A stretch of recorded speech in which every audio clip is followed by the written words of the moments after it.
अहिंसा परमो धर्म के महावीर भगवान के संत शिरोमणि आचार्य गुरुवर श्री विद्यासागर जी महाराज की, आचार्य भगवंत श्री समय सागर जी महाराज की, सिद्ध चक्र महामंडल विधान के, पूज्य गुरुमती माता जी की जय, वंदनीय हरिका संघ की जय। जिन्होंने मुझ पर दलित कंकर को अपने करों में उठा, प्रज्ञा की छेनी से तराश कर सुडौल शंकर का रूप दिया है। ऐसे समणोद्धारक आचार्य प्रवर गुरुवर श्री विद्यासागर महाराज के पावन चरणों में हमारा और आप सभी का सत सत नमन हो, नमन हो, नमन हो।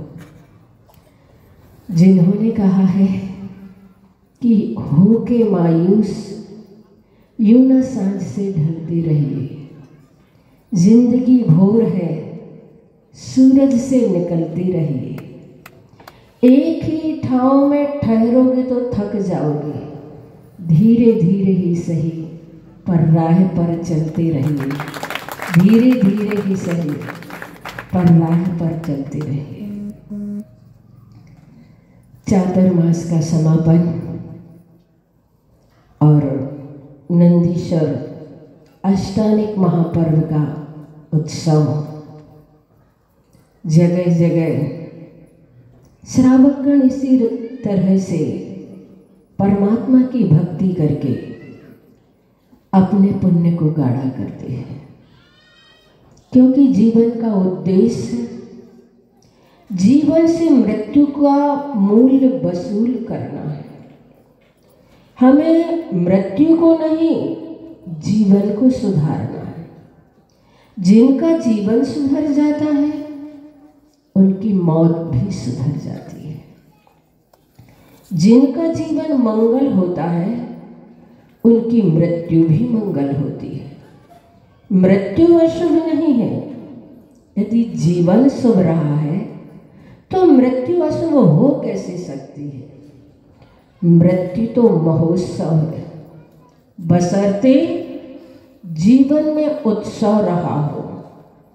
जीवन और मृत्यु एक ही पहलू के, एक ही सिक्के के दो पहलू हैं, दो छोर हैं। जीवन की नदी से जन्म और मरण, ये दो तटों से हमारी आयु रूपी बहती चली जा रही है। आयु रूपी जल हर क्षण हर पल बहता चला जा रहा है। जिंदगी का अंतिम सत्य मृत्यु है।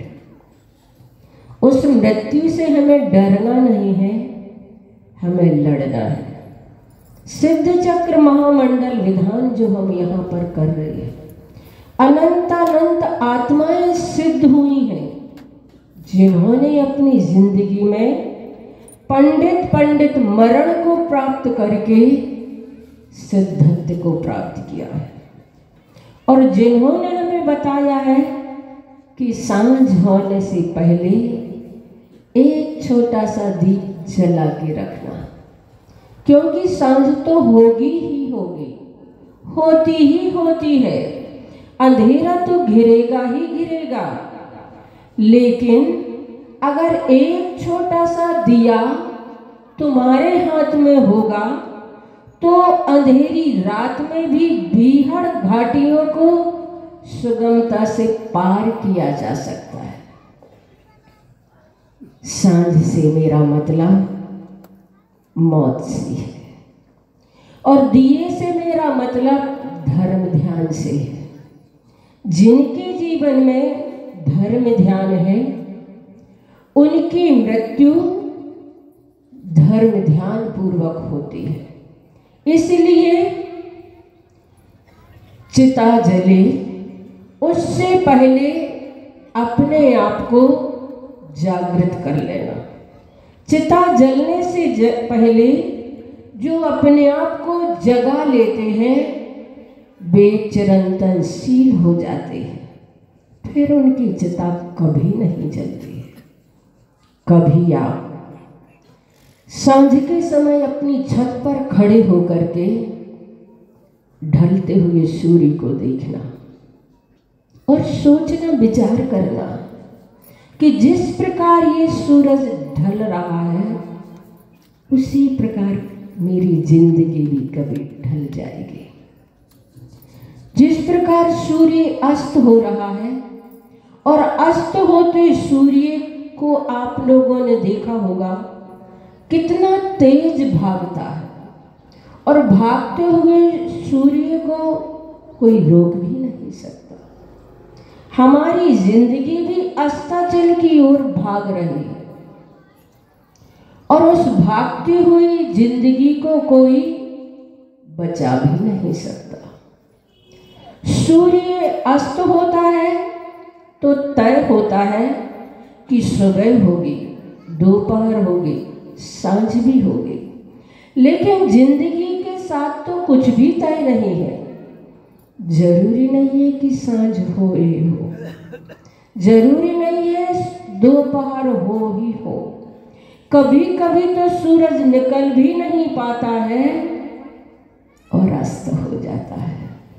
फूल खिल भी नहीं पाते हैं और मुरझा जाते हैं। भौरे आ भी नहीं पाते हैं और फूल तोड़ लिए जाते हैं। इसलिए मैं कहना चाहती हूँ, अपनी जिंदगी में एक धर्म ध्यान का दीपक जला के रखना, ताकि हमारी मृत्यु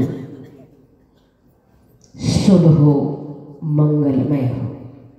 हमारी जिंदगी आंख वालों की यात्रा है, अंधों की रैली नहीं।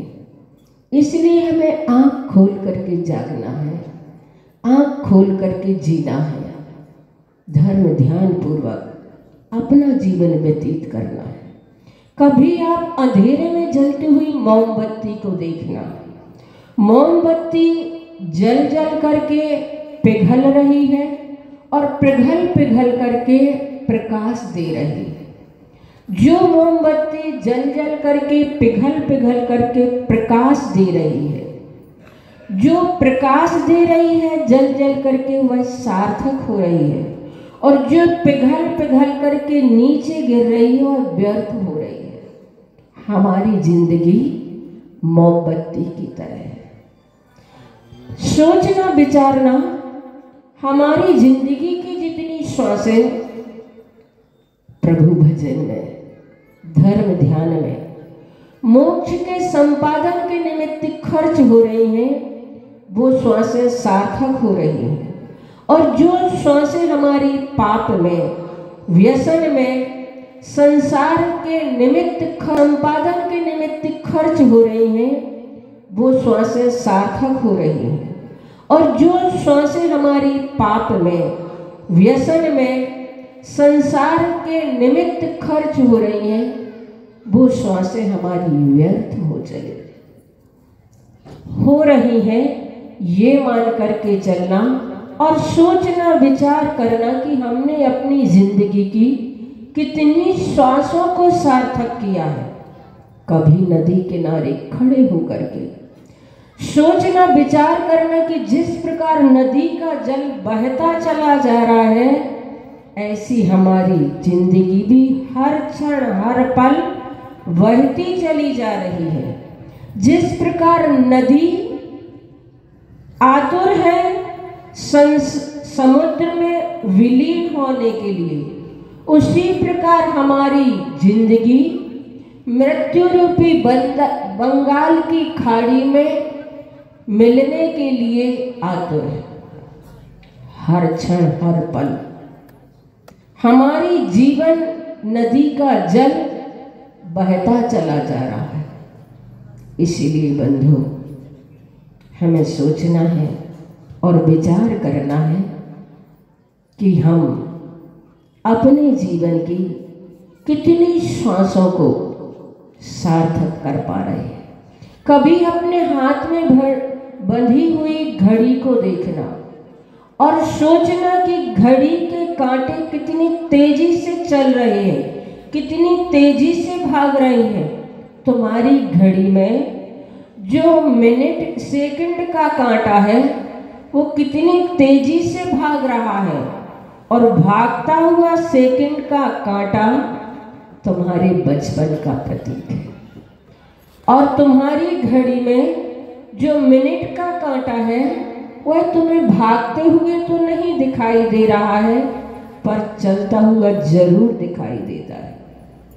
वह मिनट का कांटा तुम्हारे जवानी का प्रतीक है, और जो घंटे का कांटा है वो ना तुम्हें भागता हुआ दिखाई देता है, न चलता हुआ दिखाई देता है, लेकिन फिर भी वह घंटे का कांटा भाग भी रहा है, चल भी रहा है। बुढ़ापा तुम्हारा हर पल हर क्षण आ रहा है।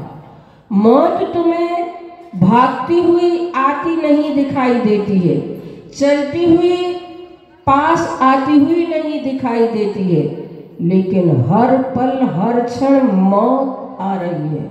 आबीजी मरण हमारा प्रत्येक क्षण हो रहा है। हम प्रत्येक क्षण मर रहे हैं। जिस समय से हमने जन्म लिया है, यानी कि विग्रह गति से हमारी मनुष्य आयु कम होना शुरू हो गई है। ये मत मान करके चलना कि हमारी जिंदगी बढ़ रही है। हम हर पल हर क्षण मर रहे हैं। मैंने पढ़ा,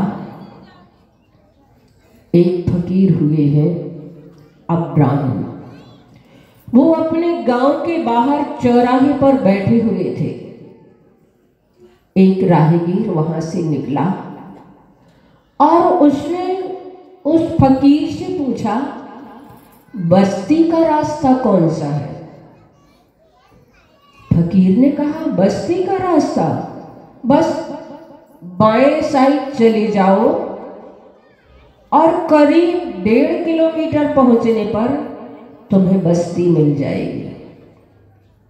फकीर के निर्देश अनुसार वह राहगीर चलता बना, और जैसे ही वहां पहुंचा तो उसने देखा कि सामने तो मरघट है।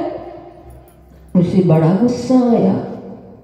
मैंने फकीर से बस्ती का रास्ता पूछा था, मुझे मरघट भेज दिया। और क्रोध में आकर के वापस लौटा और फकीर से कहा, तुम फकीर बन गई हो, मैंने तुमसे बस्ती का मार्ग पूछा था, तुमने मुझे मरघट भेज दिया। तुम्हारा दिमाग तो ठीक है, तुम आदमी हो या जानवर, तुमने मुझे मरघट भेज दिया। फकीर इब्राहिम ने कहा, आपने बस्ती का रास्ता पूछा था ना, मैंने आपको बस्ती ही भेजा था, बस्ती का ही मैंने मार्ग बताया था। अब तो राहगीर और भी भन बनाया। फकीर बन गए हो, तुम्हें ये भी पता नहीं है कि बस्ती कौन होती है और मरघट कौन होता है। कौन मूर्ख ने तुम्हें साधु बना दिया, फकीर बना दिया? तब इब्राहिम मुस्कुराए। उन्होंने कहा कि तुमने बस्ती का जो मुझसे मार्ग पूछा था, तो मैंने आपको बस्ती में ही भेजा है, और तुम मुझसे रास्ता पूछना चाह रहे थे ना, तो तुम बताओ फिर कि बस्ती किसे कहते हैं और मरघट किसे कहते हैं? उसने कहा, बड़े गुस्से में था, जहाँ लोग रहते हैं बसते हैं वो बस्ती कहलाती है, और जहाँ मुर्दों को जलाया जाता है दफनाया जाता है वो मरघट कहलाता है। इब्राहिम मुस्कुराए। उन्होंने कहा, ये परिभाषा परिपूर्ण नहीं है। तो राहगीर ने कहा, फिर? उन्होंने कहा, जिसे तुम बस्ती कह रहे हो वो तो हर पल उजड़ रही है। वो देखो सामने से लाश आ रही है, आज भी उजड़ रही है, कल भी उजड़ी थी, हर रोज उजड़ती है, हर रोज कोई ना कोई मरता है। वह तो हर पल उजड़ रही है, बस्ती तो वो कहलाती है। दरअसल में जहाँ पर लोग आकर के बस जाते हैं वह बस्ती कहलाती है। जिसे तुमने मरघट कहा है, वहाँ पर लोग आकर के बस गए तो बस गए, वह कभी नहीं उजड़ता है। सही अर्थों में तो वही बस्ती है। और जिसे तुमने मरघट कहा है, वह मरघट वो नहीं है।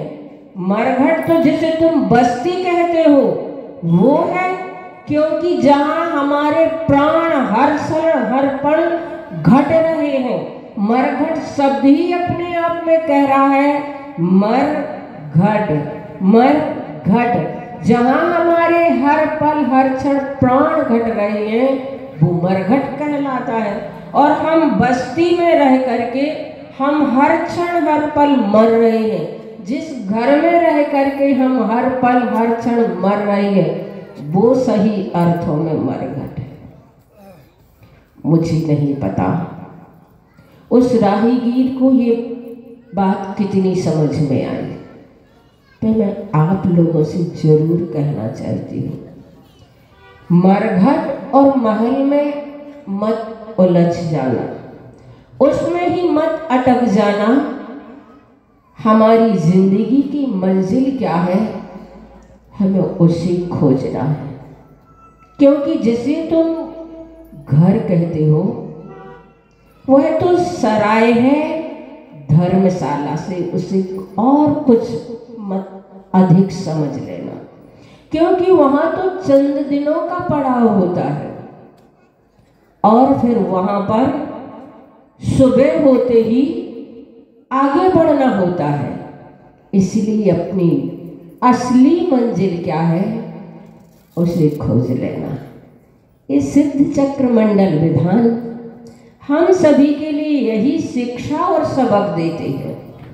आज आप सभी 32 अर्घ्य समर्पित करेंगे सिद्धों को। जो मुनि महाराज अपने जीवन में 32 अंतराय का पालन करते हैं और 32 अंतराय का पालन करते हुए अपनी मुनिचर्या का बहुत अच्छे से पालन करते हैं। कल 64 रिद्धि अर्घ्य समर्पित करेंगे। 64 रिद्धि मुनि महाराजों को स्मरण करेंगे और 64 रिद्धि विधान अपने आप में बहुत महत्वपूर्ण हुआ करता है। 64 रिद्धिधारी मुनि महाराजों के शरीर से स्पर्शित हुई वायु भी हमारे शरीर को स्वस्थ कर देती है, हमारे मन को स्वस्थ कर देती है। लोगों का 64 रिद्धि विधान पर भी बहुत बहुत श्रद्धा हुआ करता है। तो ऐसे सिद्ध चक्र महामंडल विधान में सिर्फ एक विधान नहीं है, इसमें प्रतिदिन के नए नए विधान हुआ करते हैं। कल आप 64 रिद्धि विधान करेंगे। जिन्होंने अपनी जिंदगी में 64 रिद्धि व्रत किए हैं वो इसी व्रत के माध्यम से, इसी विधान के माध्यम से अपना उसका उद्यापन भी कर लिया करते हैं। तो ऐसे सिद्ध चक्र विधान, महिमाकारी विधान, जिसमें हम अलग अलग रोज विधान किया करते हैं और अपने कर्मों को जो सघन ग्रंथि हैं उन्हें ढीला करते हैं। ये परंपराएं मुझे बहुत अच्छी लगी। जैसे हम सिद्ध चक्र मंडल विधान अष्टमिक पर्व आते से ही अनायास उदीर्णा हो जाती है, कैसे भी हो विधान करना है। आप सभी ने मन बनाया और इतना अच्छा माहौल यहाँ का बनता चला जा रहा है कि वास्तव में ऐसे ही विधान पंच कल्याणक के रूप ले लिया करते हैं। ऐसे ही विधान हमारे भावों के माध्यम से शुभ और विशुद्ध अतिशयकारी हो जाया करते हैं।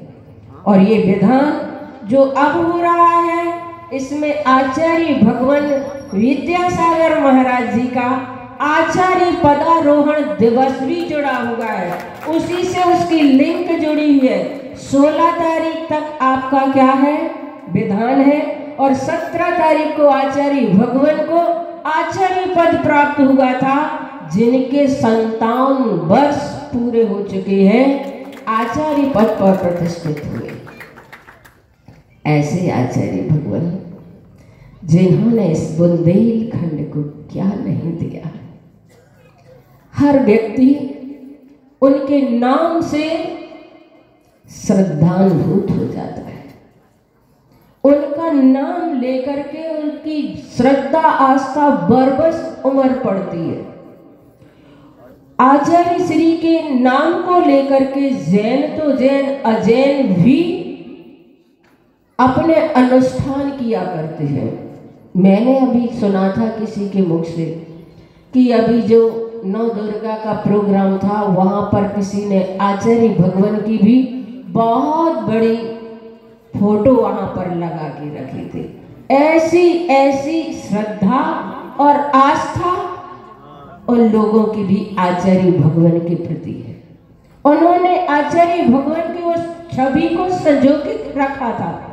मैं भी आप लोगों से कहना चाहती हूँ, आचार्य श्री तो अब हमारे सामने साक्षात नहीं है, उनकी उस छवि को हम संजो करके रखें और अपने इस मंदिर के परिसर में भी हम उनकी हर प्रकार की उन विभिन्न विभिन्न प्रकार की छवियों को लगा करके उनके उस आदर्श को अपने जीवन में स्थापित कर सकते हैं।